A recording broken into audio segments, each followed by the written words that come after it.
Greetings to all of you.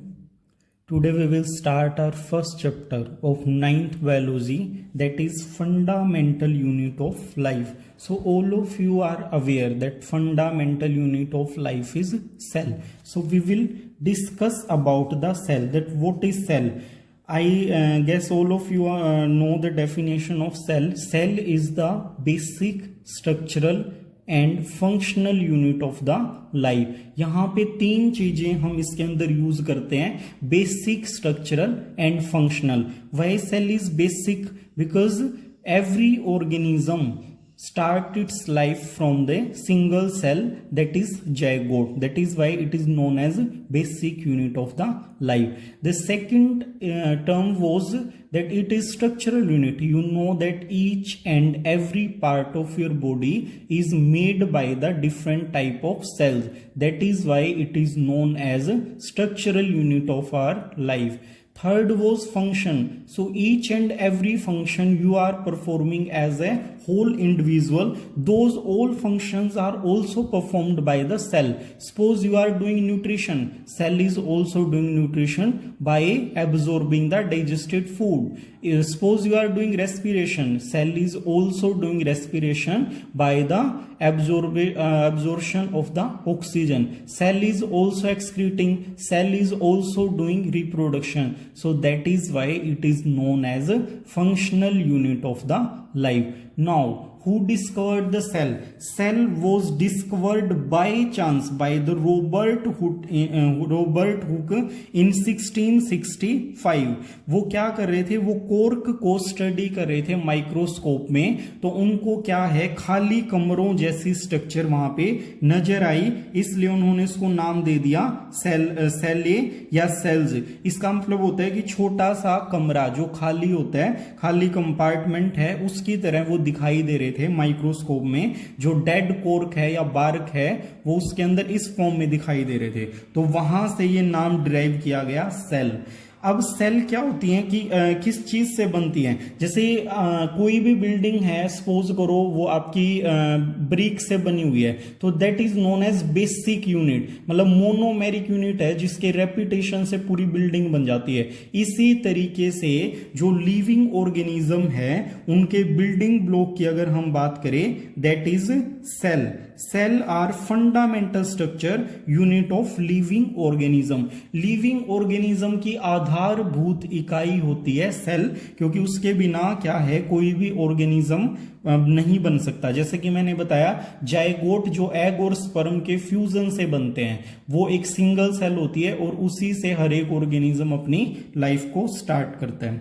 Study of cell is known as cell biology. अगर आप cell की study करते हैं जिस भी मतलब बुक से या किसी भी फॉर्म में आप सेल को अगर स्टडी कर रहे हो, that branch of science is known as cell biology. तो इसको सेल बायोलॉजी बोलते हैं. तो यहां आपने देखा रॉबर्ट हुक ने क्या किया था, उन्होंने इसको डिस्कवर किया था सेल को. इसके बाद जब माइक्रोस्कोप में एडवांसमेंट आई, धीरे धीरे एडवांसमेंट हर चीज में आती है, तो इसी तरीके से माइक्रोस्कोप भी एडवांस हुआ और रॉबर्ट ब्राउन नाम के साइंटिस्ट ने 1831 में क्या किया, सेल के अंदर जो सेंट्रल पार्ट है विच इज हाईली माइक्रोस्कोपिक, उसको उन्होंने डिस्कवर किया और उसको नाम दिया गया न्यूक्लियस. तो न्यूक्लियस 1831 में डिस्कवर किया गया बाय द रॉबर्ट ब्राउन. उसके बाद और कुछ साइंटिस्ट आए और उन्होंने क्या किया, उन्होंने सेल थ्योरी दी. कि सेल थ्योरी क्या होती है? The bodies of living beings are made up of cell. जैसा कि हम डिस्कस कर चुके हैं कि कोई भी ऑर्गेनिज्म जो है, अगर वो मतलब ऑर्गेनिज्म है, ओबियस है, लिविंग ऑर्गेनिज्म है, तो लिविंग ऑर्गेनिज्म है तो इसका मतलब क्या है, उसकी जो बॉडी है वो सेल से मिलके बनेगी. Second point was that activities of an organism are sum total of activities of it cell. ये भी मैंने फंक्शनल उसमें बताया एस्पेक्ट में कि जो फंक्शन आप परफॉर्म करते हो वो सेल भी परफॉर्म करती है. तो सारी सेल जो मिलकर फंक्शन परफॉर्म कर रही हैं, वही फंक्शन आप भी परफॉर्म कर रहे हो. Cell develop from pre existing cell. बहुत ही इंपॉर्टेंट चीज है ये कि सेल जो है पहले से जो सेल प्रेजेंट है उन्हीं से मतलब उन्हीं के अंदर बार बार डिवीजन मल्टीप्लिकेशन से बनती है। नई सेल कहीं से नहीं आती, वो इवोल्यूशन के टाइम बन चुकी है पहले, उसके बाद जो सेल बनी है वो क्या है, वो अपने आप डिवाइड होती है और नई सेल को बनाने में हेल्प करती है by the help of cell division. Next topic is types of organism. तो टाइप ऑफ ऑर्गेनिज्म तो बहुत ज्यादा है, लेकिन हमें यहाँ पे क्या डिस्कस करना है, on the basis of number of cell they are having in their body. So on that basis two type of organisms are there. First are unicellular organism and second are multicellular organism. The organism which made up of single cell, जिन organism के अंदर एक ही cell पूरे organism की तरह काम करती है, उन organism को हम unicellular organism बोलेंगे। जो आप चाइल्डहुड से एग्जाम्पल लेते आ रहे हो, अमीबा है, पैरामीशियम है, बैक्टीरिया है, क्लेमेडोमोनाज है, ये सारे के सारे क्या है बेटा, ये सारे के सारे लिविंग ऑर्गेनिज्म है विच आर यूनिसेलुलर।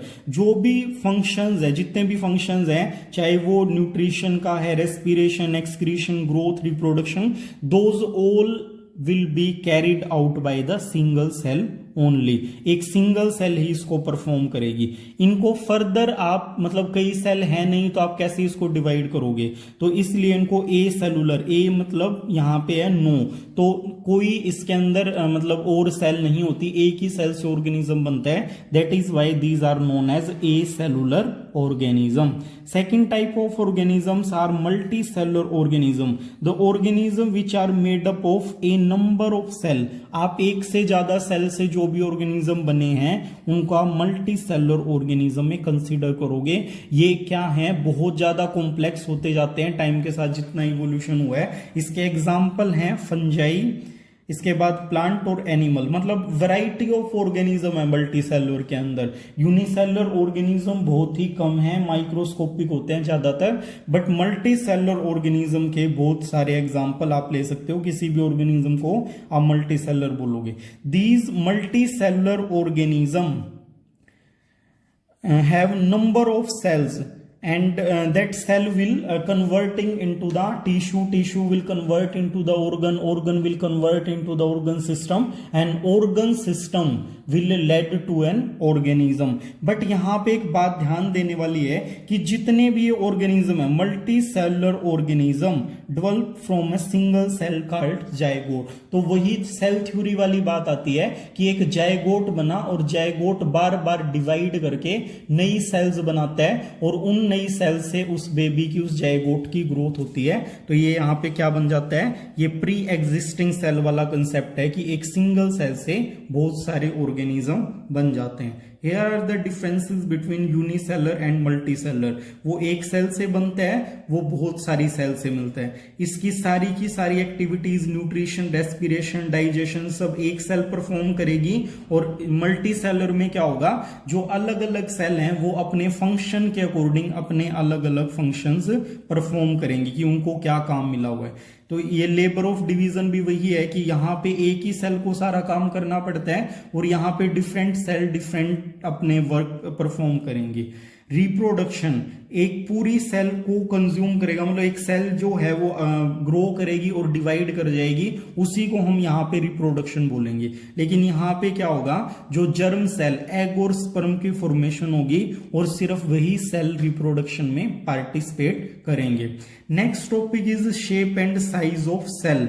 शेप और साइज जो है सेल का, that will depend on the function that will be performed by that cell. जो भी फंक्शन वो परफॉर्म करने वाली है उसी के अकॉर्डिंग क्या होगा, उसकी शेप एंड साइज होगा। तो यहां पे आप डायग्राम में देख सकते हो बहुत सारी टाइप ऑफ सेल्स दी हुई हैं। जैसे ये स्मूथ मसल सेल है, क्या करेगी, कॉन्ट्रैक्शन का काम करेगी, इसीलिए ये हाईली फ्लेक्सिबल होती है। ब्लड सेल क्या होता है, ब्लड वेसल्स में रन करना होता है और मटेरियल का ट्रांसपोर्ट करना होता है, इसलिए स्मॉल साइज की होंगी, लाइट वेटेड होंगी ताकि एक जगह से दूसरी जगह इजीली जा पाए।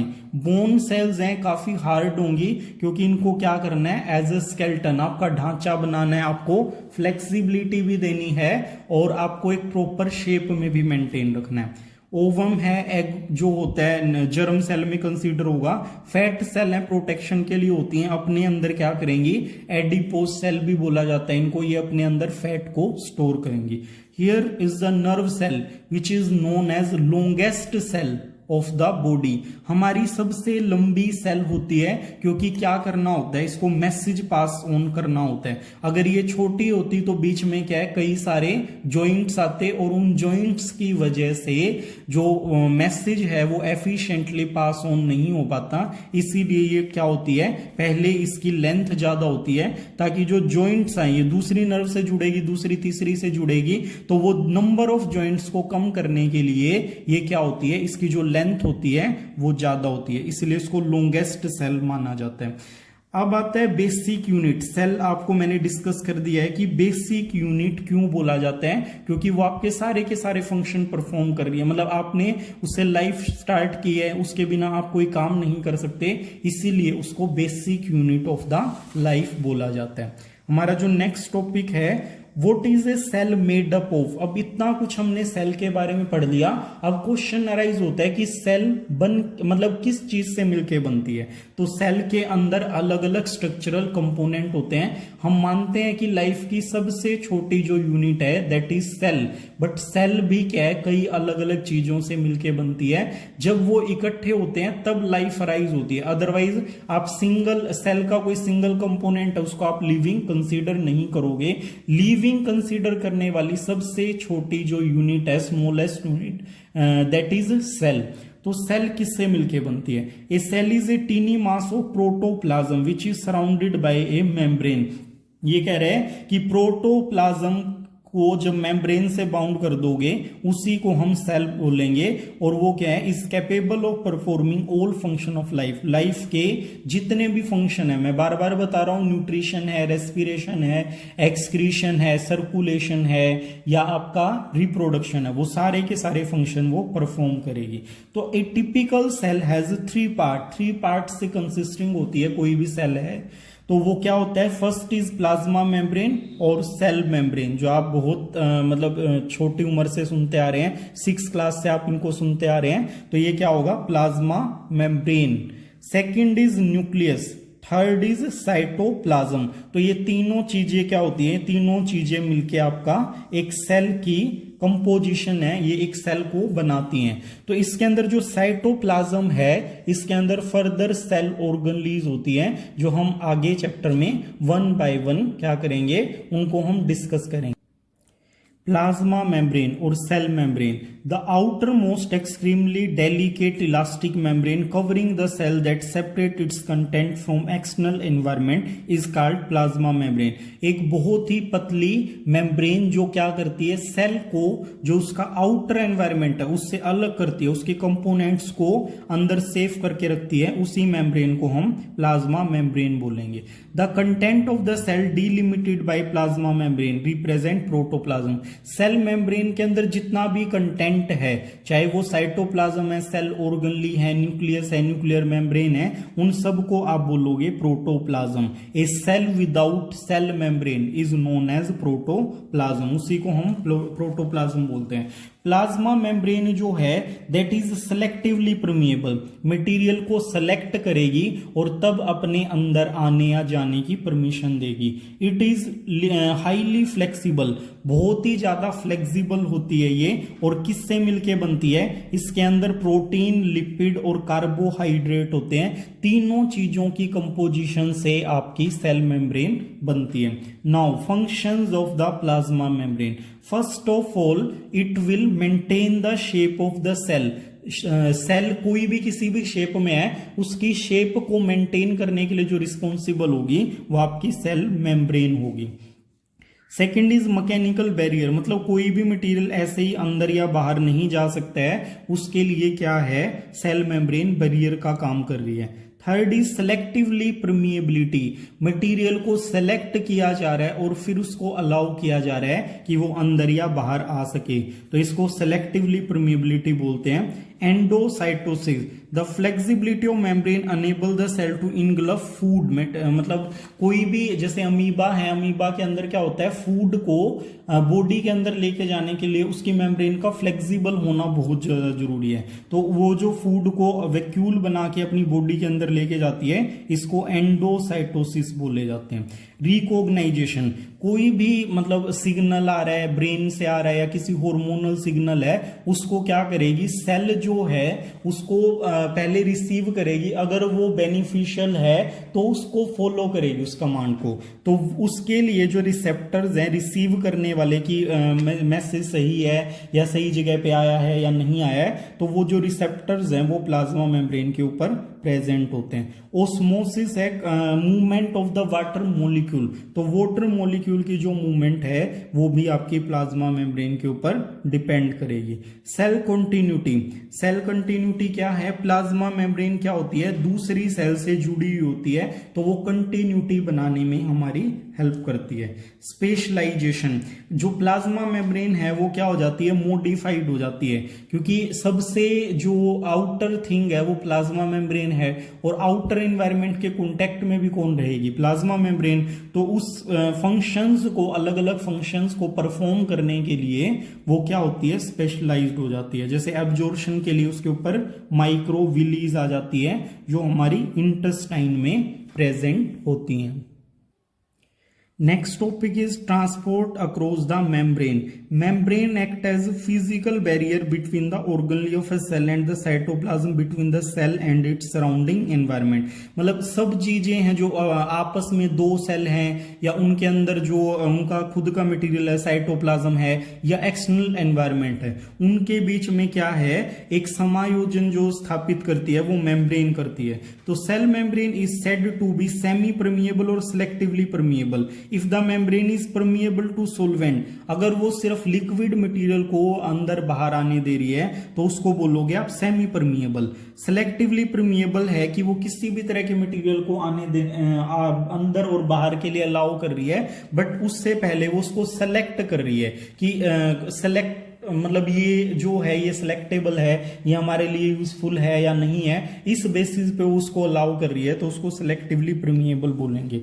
Transport is of two type, active transport and passive transport. यहां पे एक्टिव और पैसिव का मतलब है कि जहां पे अगर जिस ट्रांसपोर्ट में एनर्जी कंज्यूम हो रही है, सेल को अपनी एनर्जी लगानी पड़ रही है, उस टाइप के जो ट्रांसपोर्ट होता है हम उसको एक्टिव बोलेंगे, और जिसके अंदर किसी भी एनर्जी का यूज नहीं हो रहा तो उसको पैसिव बोलेंगे। सपोज करो आपको पहाड़ के ऊपर कोई सामान लेके जाना है हिली एरिया पे, तो आपकी एनर्जी बहुत ज्यादा कंज्यूम होगी, लेकिन उसी मटेरियल को अगर आप ऊपर से मतलब अप हिल से डाउन लेके आना चाहते हो, आपने क्या किया, उस मटेरियल को वहां से छोड़ दिया, तो आपकी कोई एनर्जी नहीं लगेगी, वो अपने आप क्या होगा, due to gravitation force and slope of the hill that will come down to the earth by itself. तो वो उस टाइप का जो ट्रांसपोर्ट है वो पैसिव होता है, otherwise it is active. So passive transport यहां पे क्या होगा, without the expenditure of the energy, कोई एनर्जी इसके अंदर कंज्यूम नहीं होगी। जो पैसिव ट्रांसपोर्ट के अंदर जो फर्स्ट टाइप है वो है डिफ्यूजन। तो आपने सुना भी होगा, डिफ्यूजन क्या होती है, the movement of substance from region of its higher concentration to the its lower concentration. Concentration क्या होती है कि उसका अमाउंट कितना है, मतलब जिस जगह पे वो ज्यादा है, अगर वो कम जगह वाली जगह पे अपने आप मूव करके आ रहा है, उस प्रोसेस को हम डिफ्यूजन बोलते हैं। तो इसका एक एग्जांपल ले लेते हैं। सपोज कीजिए आपके पास क्या है, वाटर का एक बीकर है और आपने उसके अंदर क्या किया, रेड कलर के क्रिस्टल यहाँ पे कॉर्नर में डाल दिए। स्टार्टिंग में क्या होंगे, रेड कलर जो है वो सिर्फ कॉर्नर में होगा, धीरे धीरे वो थोड़ा आगे बढ़ेगा, उसके बाद वो क्या होगा, इक्वली डिस्ट्रीब्यूट हो जाएगा, पूरे वाटर को वो रेड कर देगा। तो this is known as diffusion, because molecules are moving from their higher concentration to their lower concentration. और जब वो सैचुरेट हो जाएंगे तो मॉलिक्यूल के अंदर जो मूवमेंट होगी वो विजिबल नहीं होगी, मतलब जितने मॉलिक्यूल ऊपर जा रहे हैं उतने ही नीचे भी आ रहे हैं, तो इसको बोलते हैं डिफ्यूजन। डिफ्यूजन जो होता है किसी भी सेल के लिए बहुत ही इंपॉर्टेंट है, क्योंकि डिफ्यूजन से काफी सारी एक्टिविटीज हो जाती है। जैसे एब्जॉर्प्शन है रूट के द्वारा, वो डिफ्यूजन से होता है। कुछ हद तक ट्रांसपोर्ट भी आपका डिफ्यूजन से हो जाता है, बट हायर लेवल पे करना है तो आपको ट्रांसपीरेशन की जरूरत पड़ती है। मटीरियल सेल टू सेल मतलब साइड सब्सिडरी सेल जो है आसपास वाली, उनके अंदर मटेरियल का जो ट्रांसपोर्ट है that can be done with the help of diffusion. तो डिफ्यूजन इन सब चीजों के लिए हमारे काम आता है। अब आता है osmosis. Osmosis is the diffusion of water or solvent across a semi-permeable membrane। वहां पे आपने देखा था सॉलिड लिक्विड गैस कुछ भी जा सकता है, पर यहां पे हम बात करें सोलवेंट, जो लिक्विड कंपोनेंट है, वाटर कंपोनेंट है, वो अपनी हायर कंसंट्रेशन से लोअर कंसंट्रेशन पे मूव करेगा। तो उसके लिए इन्होंने एक्सपेरिमेंट दिया हुआ है। क्या किया आपने, एक शुगर सॉल्यूशन यहां पे ले लिया और इसमें क्या कर दिया, साइड में आप मतलब नीचे जो है इस ग्लास अपरेटस के सेमी परमिएबल मेम्ब्रेन लगा दोगे और साइड में वाटर बीकर में आपने इसको डिप कर दिया। तो वाटर मॉलिक्यूल, वाटर बेशक यहां पे ज्यादा हो लेकिन इसके अंदर शुगर कंटेंट है, तो शुगर के मॉलिक्यूल वाटर कंटेंट के साथ, वाटर मॉलिक्यूल के साथ बाइंड हो जाएंगे। तो जो फ्री वाटर मॉलिक्यूल्स हैं वो आपके फ्लास्क में कम होंगे in comparison to the beaker. So beaker में से क्या होगा, वाटर कंटेंट जो है वो इसके अंदर चला जाएगा और अंदर मूव करके क्या करेगा, वाटर लेवल को रेज कर देगा। और अगर आप यहां पे एक पिस्टल लगा के इसको प्रेस करें कि वाटर मॉलिक्यूल अंदर ना आ पाए, तो उसको बोला जाएगा ओस्मोटिक प्रेशर। तो ये था हमारा ओस्मोसिस एंड डिफ्यूजन। अब आते हैं हमारे types of osmotic solution. Solutions जो हैं उनका टाइप होता है। तो ये टाइप हम किस बेसिस पे बना रहे हैं कि सेल के कंपैरिजन में जो ऑस्मेटिक प्रेशर है या उसकी कॉन्सेंट्रेशन है किसी भी सॉल्यूशन की, वो कैसी है, मतलब सेल के साथ आप कंपेयर करोगे। तो 3 type of solutions are there, hypotonic, isotonic and hypertonic. So hypotonic it is a dilute, hypo मतलब कम, तो डाइल्यूट सॉल्यूशन होगा which has an osmotic concentration lower than that of another solution. मतलब जिस चीज के साथ आप उसको कंपेयर कर रहे हैं उसके कंपैरिजन में उसके अंदर सोल्यूट जो मॉलिक्यूल हैं या मतलब सोलवेंट का जो कंसंट्रेशन है वो कम है, ये तो उसको हम बोलेंगे hypotonic solution. If they both are having same osmotic concentration that will be known as iso, iso means same, तो they will be known as isotonic solution. Third is hyper, hyper means ज्यादा, it is concentrated solution which has an osmotic concentration higher than that of the another solution. तो जिसके साथ आप उसको compare कर रहे हो उसके कंपैरिजन में उसकी कंसंट्रेशन जो है वो बहुत ज्यादा है, इसीलिए उसको बोलेंगे hypertonic solution. Type of osmosis, osmosis 2 तरह की होती है, endo osmosis and exo osmosis. Endosmosis is osmotic entry of water into cell और सिस्टम। अगर सेल के अंदर वाटर कंपोनेंट एंटर कर रहा है तो उसको एंडोस्मोसिस बोलेंगे, और अगर सेल से बाहर पानी निकल रहा है तो उसको बोलेंगे exosmosis. Cell placed in solution. अब हम देखेंगे कि सेल को हाइपोटोनिक, हाइपरटोनिक या आइसोटोनिक सॉल्यूशन में जब हम डिप करेंगे तो क्या क्या होगा। सपोज कीजिए हमने क्या किया, सेल को हाइपोटोनिक सॉल्यूशन में डिप कर दिया, the external solution is dilute. अब सॉल्यूशन की बात कर रहे हैं, सेल के कंपैरिजन में सॉल्यूशन का जो कंसंट्रेशन है वो डाइल्यूट है। तो डाइल्यूट होगा तो क्या होगा, सेल कंपोनेंट जो है इंटीरियर के कंपैरिजन में बाहर जो कंसंट्रेशन है वो कम है, it has more water content, मतलब बाहर की साइड क्या होगा, हाइपोटोनिक है तो फ्री वाटर मॉलिक्यूल ज्यादा होंगे। तो उस केस में क्या होगा, it allow passage of water in both direction, दोनों डायरेक्शन में जाएगा, लेकिन डिफरेंस जो है उसकी वजह से क्या होगा, नेट फ्लो, मतलब रिजल्ट क्या आएगा, flow of water molecule into the cell. Cell के अंदर वाटर जा रहा है, it mean it is known as endosmosis. तो अगर आप सेल को हाइपोटोनिक सॉल्यूशन में रखोगे तो वो प्रोसेस जो है एंडोओस्मोसिस परफॉर्म परफॉर्म करेगा।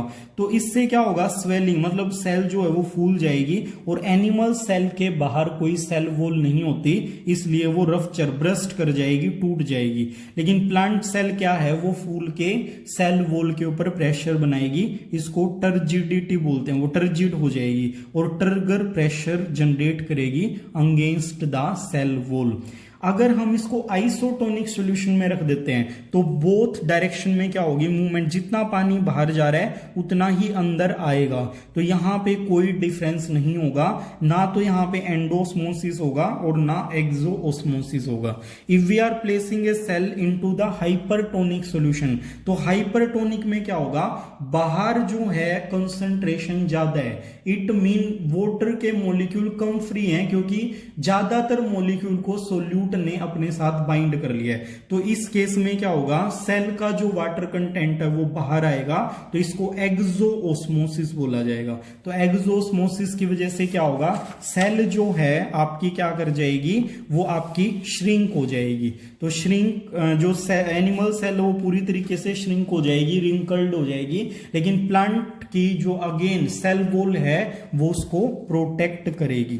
तो यहाँ पे कुछ एग्जांपल्स दिए हुए हैं, जैसे यहाँ पे क्या है, कोई भी ड्राइड रेजिन है वो 3 टाइप के सॉल्यूशन में डाल दिया है। फर्स्ट आपने क्या किया, एंडोओस्मोसिस हो रहा है, मतलब सॉल्यूशन जो है वो बाहर वाला सॉल्यूशन वो सिंपल वाटर था सपोज कीजिए, तो वो अंदर एंटर करेगा और वो क्या करेंगे, स्वोल मतलब फूल जाएंगे। आपने नमक वाले पानी में भिगो दिया तो क्या होगा, जो आपके रेजिन्स थे उनका वाटर भी बाहर आ जाएगा, तो वो अल्टीमेटली श्रिंक कर जाएंगे। तो ये था आपका diffusion and osmosis. Next type of transport is active transport, जहां पे हमें एनर्जी को कंज्यूम करना पड़ेगा। It is the type of transport across plasma membrane which require use of energy. इसके अंदर क्या होगा, एनर्जी का यूज होगा। प्लांट है या एनिमल है, कोई भी मतलब इंडिविजुअल है, उसको अपने एटीपी को तोड़ना पड़ेगा, उसको एनर्जी देनी पड़ेगी, तब जाके वो ट्रांसपोर्ट होगा, अदरवाइज ट्रांसपोर्ट नहीं।